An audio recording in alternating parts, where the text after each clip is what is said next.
Hello बच्चों।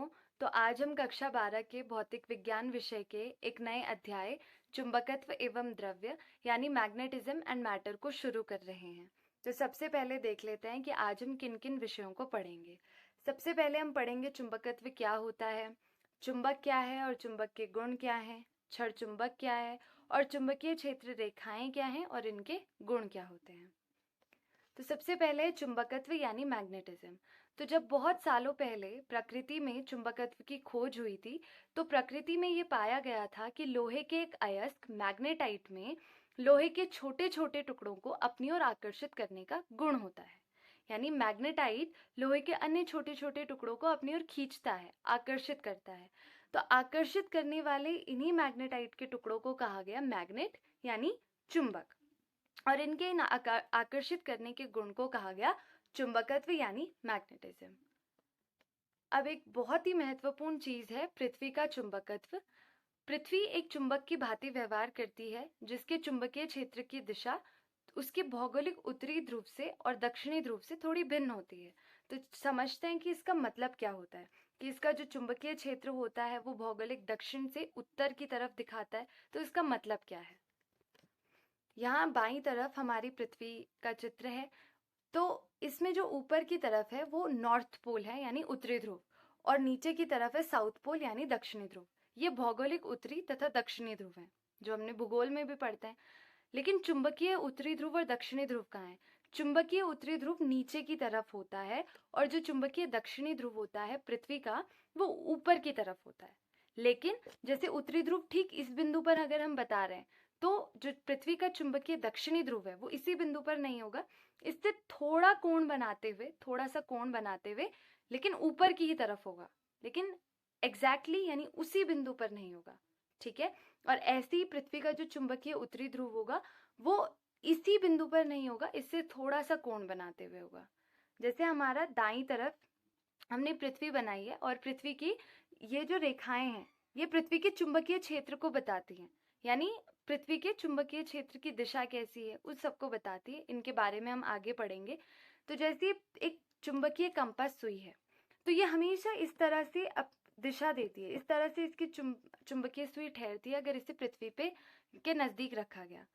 तो ये ऐसा क्यों करती है? यहाँ पर एक चीज हमें बहुत ध्यान रखने की चीज है कि हमेशा जो दो ध्रुव अलग अलग ध्रुव होते हैं, जैसे उत्तरी ध्रुव और दक्षिणी ध्रुव, वो हमेशा एक दूसरे को आकर्षित करते हैं।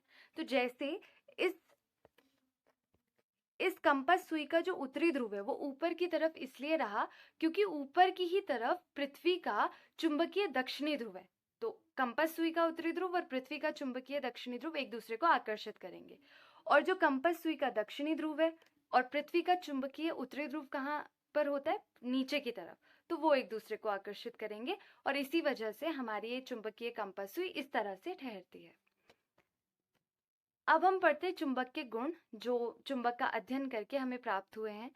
सबसे पहला गुण है कि अगर किसी भी चुंबक को हमने स्वतंत्रता पूर्वक लटकाया तो वो हमेशा उत्तर दक्षिण दिशा में ठहरता है।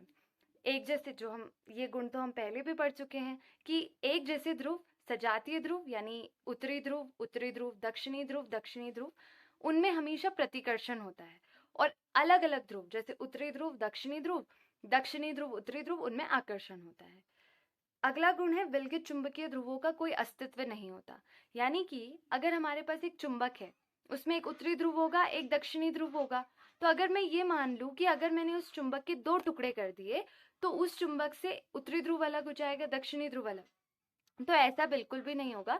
जो नए दो चुंबक बने उनमें भी दो ध्रुव बन जाएंगे, पहले वाले में एक उत्तरी ध्रुव और दक्षिणी ध्रुव और दूसरे वाले में भी एक उत्तरी ध्रुव और दक्षिणी ध्रुव बन जाएगा। ठीक है। इसके बाद हम पढ़ते हैं छड़ चुंबक। चुंबक का एक प्रकार जो छड़ की तरह दिखता है, जिसमें दो ध्रुव होंगे, एक उत्तरी ध्रुव, एक दक्षिणी ध्रुव, और हमेशा छड़ चुंबक को स्वतंत्रता पूर्वक लटकाने पर ये उत्तर दक्षिण दिशा में ठहरता है। और आगे हम पढ़ेंगे धारावाही परिनालिका, तो उससे भी ये छड़ चुंबक समानता रखता है। इसके अलावा जो ये बाईं तरफ चित्र दिखाया गया है ये इस चीज का है कि अगर हमने किसी छड़ चुंबक को इस तरीके से रखा और इसके चारों तरफ बुरादा फैला दिया, लोहे का बुरादा, तो वो बुरादा केवल ऐसे ही नहीं फैल जाएगा, वो एक निश्चित व्यवस्था में इसके चारों तरफ फैलता है। ऐसा क्यों? क्योंकि इस क्षण चुंबक का कुछ चुंबकीय क्षेत्र है जिसके कारण वो लोहे का बुरादा एक निश्चित दिशा में फैल जाता है। वो निश्चित दिशा है ये, और इन्हीं निश्चित दिशा को बोलते हैं, ये जो निश्चित दिशा है इसी को बोलते हैं चुंबकीय क्षेत्र रेखाएं। ठीक है, चुंबकीय क्षेत्र रेखाओं के बारे में यानी मैग्नेटिक फील्ड लाइंस के बारे में हम पढ़ते हैं तो सबसे पहले हम इसे क्षण चुंबक और धारावाही परिनालिका से समझेंगे और उसके बाद इसके गुणों को भी हम पढ़ लेंगे। तो सबसे पहला गुण ये है कि हमेशा चुंबकीय क्षेत्र रेखाएं उत्तरी ध्रुव से दक्षिणी ध्रुव की तरफ गति करती हैं और फिर उसके बाद चुंबक के अंदर ही दक्षिणी ध्रुव से उत्तरी ध्रुव की तरफ गति करती हैं। तो इसका मतलब ये है कि चुंबकीय क्षेत्र रेखाएं कभी रुकती नहीं है, समाप्त नहीं होती, तो सतत होती हैं और एक बंद लूप का निर्माण करती हैं। उसके बाद अगर क्षेत्र रेखा यानी जैसे ये है एक रेखा, तो इसके ऊपर अगर हमने एक बिंदु खींच दिया, स्पर्श करता हुआ हमने एक स्पर्श रेखा खींच दी, तो हमेशा इस बिंदु पर हम चुंबकीय क्षेत्र की परिणामी दिशा को प्रदर्शित कर सकते हैं। ये वाला गुण। इसके बाद है चुंबकीय क्षेत्र रेखाएं कभी भी एक दूसरे को नहीं काटती हैं, यानी अगर कोई भी चुंबकीय क्षेत्र रेखाएं इस तरीके से, तो कोई भी इस तरीके से नहीं आएगी, क्योंकि देखिए यहाँ पे दो दिशाएं हो जाएंगी। दिशाएं हम स्पर्श रेखा से निकालेंगे तो दो दिशाएं हो जाएंगी।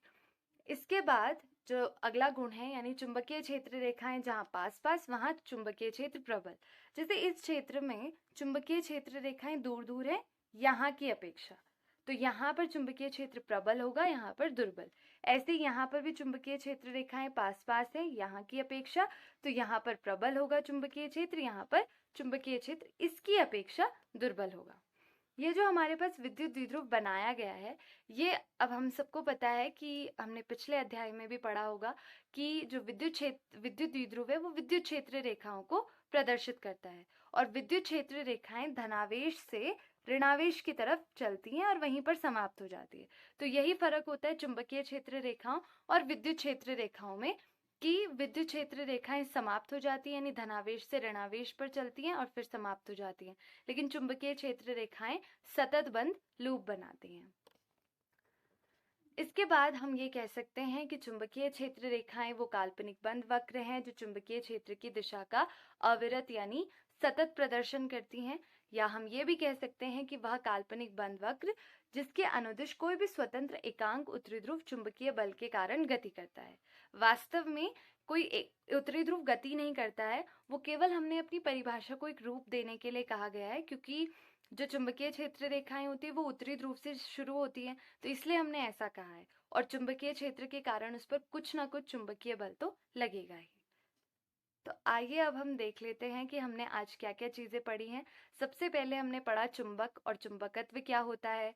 चुंबक वे सारे पदार्थ हैं जो अन्य चुंबकीय वस्तुओं जैसे लोहा, निकेल, कोबाल्ट को अपनी ओर आकर्षित करते हैं।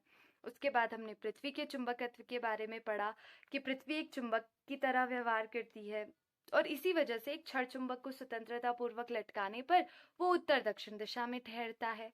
इसके बाद हमने चुंबक के गुणों के बारे में पढ़ा कि अगर एक जैसे ध्रुव होंगे तो वो प्रतिकर्षित करेंगे, अलग अलग ध्रुव होंगे तो वो एक दूसरे को आकर्षित करेंगे। एक ध्रुवीय चुंबक का कोई अस्तित्व नहीं होता है, यानी कि एक ध्रुव होगा तो उसका कोई अस्तित्व नहीं है, तो किसी भी चुंबक में दो ध्रुव तो होंगे ही। और चुंबकीय क्षेत्र रेखाएं बंद वक्र बनाती हैं और एक दूसरे को कभी भी नहीं काटती हैं। इसके बाद अगली कक्षा में हम चुंबकीय ध्रुव क्या है और चुंबकीय द्विध्रुव आघूर्ण क्या है इसके बारे में पढ़ेंगे, और क्षण चुंबक का एक धारावाही परिनालिका की तरह व्यवहार क्या होता है उसके बारे में हम पढ़ेंगे। तो आज के लिए इतना ही। Thank you.